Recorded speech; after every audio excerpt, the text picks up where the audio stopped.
నమస్తే VS19 news కి స్వాగతం.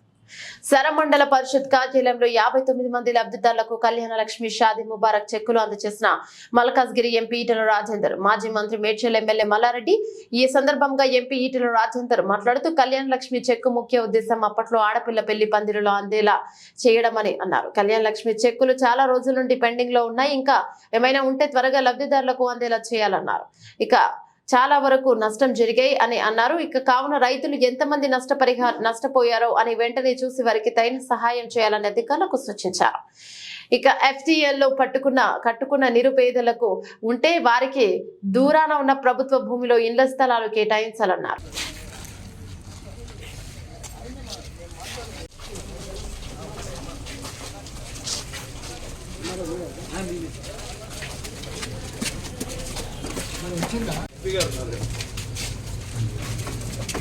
చాంబర్